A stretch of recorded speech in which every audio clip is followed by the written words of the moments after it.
ওই সামনে একটা রাস্তা আছে, ওই রাস্তাটা হাফটা আছে, হাফটা মৃত্যু। আর আমরা জল ঠেলি জল পাইতাম। আর 1 বছর ধরে তো কষ্ট করছি, ধর্মঘট করি, এরপরে একদিন জল পাই, এরপরে আর জল নাই, এরপরে আবার বন্ধ। আবার ধর্মঘট করি, জল পাই না আজকে 5 দিন থেকে।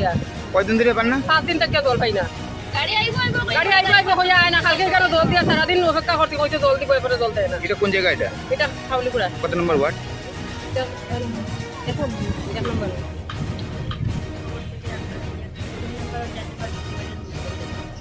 দীর্ঘ অনেকদিন যাবৎ আমরা এলাকাতে জলের সমস্যা, রাস্তার সমস্যা, ড্রেনের সমস্যা পঞ্চায়েতে জানানো সত্ত্বেও কেউ কোনো কাজ করেনি।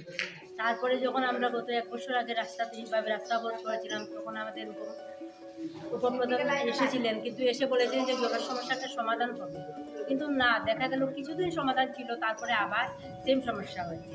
তারপরে একদিন জল আসে, এর বাড়িতে আসে, এর বাড়িতে জল আসে না, এইভাবে জল আসলে জলগুলো যাতে আগের মতো ভালো হয়েছে। আর রাস্তার কথা যেটা, এটা তো হচ্ছে সবচেয়ে বেশি পাথরের গাড়িটা নেই, এটা রাস্তাটা একদম ব্যাঙ্গে হয়ে গেছে, কিন্তু কেউ কোনো কাজ করছে না। স্কুলাপান্ডা স্কুলে যেতে সমস্যা, ধুলা প্রচণ্ড পরিমাণে, অনেকগুলি টুকটুক আছে যেগুলো এখন সুকান্তনগর করলে আসতেই চায় না। এই সমস্যা নিয়ে যেরকম আমাদের সমস্যা সমাধান হচ্ছে না, আমরা রাস্তা যে রাস্তার কথা বলছি এটা কোন রাস্তা? এটা হচ্ছে দার্জিলিং সুকান্তনগর, এটা কুমারঘাট থেকে দাঁড়িয়ে যাওয়ার রাস্তা। আর কোন এলাকার জলের সমস্যা? এই জলের সমস্যা সুকান্তনগর 3 নম্বর 4 নম্বর ওয়ার্ডের লোক আমরা। আর কি সমস্যা? এটা মূলত এটা ড্রেনের সমস্যা। ড্রেন আজকে অনেক বছর যাবত আমাদের ড্রেনগুলো পরিষ্কার করা হয় না।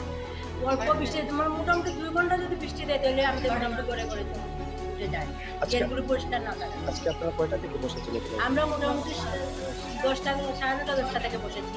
এখন পর্যন্ত আমার সাথে কেউ বেশি আসছে না, এভাবে আমরা বসে আছি। আপনারা যদি প্রতিশ্রুতি পালন না হয় তাহলে আগামী দিনে কি ব্যবস্থা নেবেন? না, আমরা চাচ্ছি আজকে যাতে পরিস্থিতিটা পূরণ হয়, যতক্ষণ হচ্ছে না আমরা বসেই থাকবো। হ্যাঁ, এই পড়া পর্যন্ত রুদ্রের মধ্যে আমরা বসে আছি, বসে থাকবো। কি নাম আপনার? মমতা দেবী। এলাকার বাসিন্দা?